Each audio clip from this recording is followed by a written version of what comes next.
Sharqi Turkistondagi irqiy qirg'inchilik va kishilik huquq dafsandichiligiga doir yangi xabar va ko'rinishlar o'tirg'a chiqmoqda. Oilasidan tortib ilingan Uyg'ur bolalar qamalgan atalmış bir tarbiyalash markazida tortilganligi ilgari surilgan bir videoda Uyg'ur bolalar Jungo anam, onamizni suyimiz deyishga majburlanayotganligi ko'rsatilgan. Ota-onasi yig'ilish lagerlari va turmalarga qamalgan Uyg'ur bolalarning bolalar uchun ta'sis qilingan lagerlarga ilib ketilganligi ma'lum edi. Bu yangi videoda bo'lsa Uyg'ur bolalar uchrayotgan assimilyatsiyaning qanday saviyaga yetganligini yo'ritib berdi.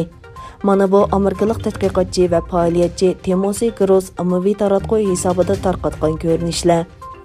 Amerika Indiana shtatidagi Roscommon sanoat universitetining ijtimoiy fanlar fakultetining o'qituvchisi Timothy Gross Xitoyning Sharqi Turkistondagi sistemalik zulm va assimilyatsiya siyosatiga yaqindan ko'ngil bo'ladigan va bu haqda tadqiqot bilan shug'ullanadigan faoliyatchi va tadqiqotchi. Grossning aytishicha, u o'tirg'a qo'ygan bo'lsin 2020 yil oktyabrda Qashqarda tortilgan.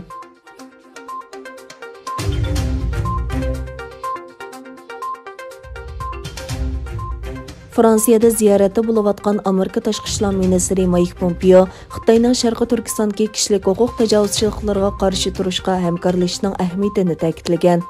Pompeoning 7 davlatga qaratgan 10 kunlik rasmiy ziyoratining tunji bekiti Parij bo'lib, u Fransiya prezidenti Macron va tashqi ishlar ministri Le Drian bilan ko'rishgan. Amerika tashqi ishlar ministrligining bu haqda bayonotida aytilishicha, ko'rishda asosliqi Shimoliy Atlantik ahdi tashkiloti va Liviya krizi qatorliq masalalar muzokara qilingan. Shuning bilan birga Pompeo Xitoyning Yevropadagi yomon niyatlik faoliyatlar va Sharqi Turkistondagi kishilik huquq dafsandichiligiga qarshi hamkorlikning ahamiyatini ta'kidlagan.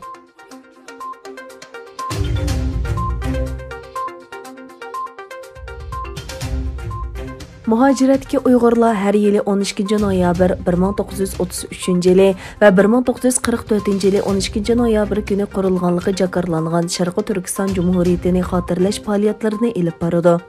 Bu yil texmi olayda bo'lgani Sharqi Turkiston Jumhuriyati qurilganligi faqat Uyg'urlar orasida tabriklanmasdan, balki Fransiya, Kanada qatorliq kuchli g'arb davlatlarining parlament a'zolari tomonidan tabriklandi. Sharqi Turkiston Jumhuriyat kuni harfisida Yevropa parlamenti a'zosi Rafael Glucksmann, Fransiya parlament a'zolaridan Orlean Tachi, Albani Gaylot, Delphine Bazo, Kelmongdan o'tan qatorliqlar o'zlarining Facebook, Twitter va Instagram hisoblarida Sharqi Turkiston Jumhuriyat bayramini tabriklab yozma e'lon qildi. Yevropa Uyg'ur institutining mas'uli, aktiv faoliyatchi Dilnur Rayhan xonimning bildirishicha, Fransiyadagi siyosiy partiyalar shundaqla shahar boshliqlarining imzo qo'yishiga sunilgan Uyg'urlar bilan saptashlik nizomnomasiga bugunga qadar 10 shahar boshlig'i imzo qo'ygan bo'lib, Sharqi Turkiston Jumhuriyat kuni harfisida yana 4 partiya bu nizomga imzo qo'ygan. Shuning bilan e'lon qilgan bo'lib, imzo qo'ygan partiyalarning soni jami 6 ga yetgan.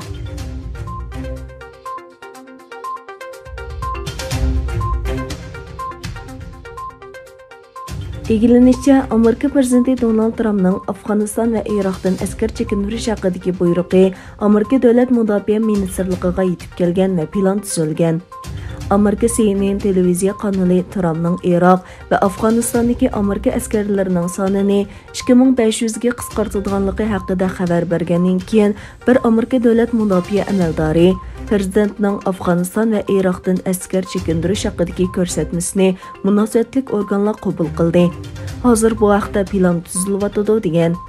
Amerika Mudofaa ministrligining bir amaldori CNN televiziya kanalining ziyoratini qabul qilganda har ikki davlatdagi askar sonini 2500 ga qisqartish haqida buyruq tushirganligini va munosabatli qo'mondonlarga 15 yanvargacha chekinish uchun plan tuzish buyrug'ining yetkazilganligi bildirilgan. Navbatda Amerikaning Afg'onistonda 4500 nafar, Iroqda 3000 nafar askari bor ekan.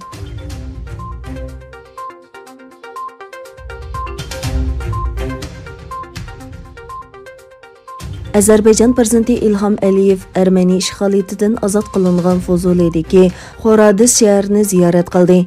Harbiy forma kiygan Aliyev fuqarolarning qizg'in qarshi olishiga erishdi. Azerbaycan 45 kunlik kurashdan keyin tarixiy g'alabasi bilan Nagorno-Qarabog'dagi Ermeniya ishg'ol qilgan zaminini qaytarib oldi. Azerbaycan g'alaba qilgandan keyin tuzilgan kelishim bilan Ermeniya bu rayondan chekinishga qo'shildi. Ermeniya armiyasining Azərbaycan ziminidan chiqib ketishi tabriklanayotgan bir paytda Tönögün Aliyev ishg'oldan 27 yil keyin tunji qatam Fuzuliga qadam bosdi.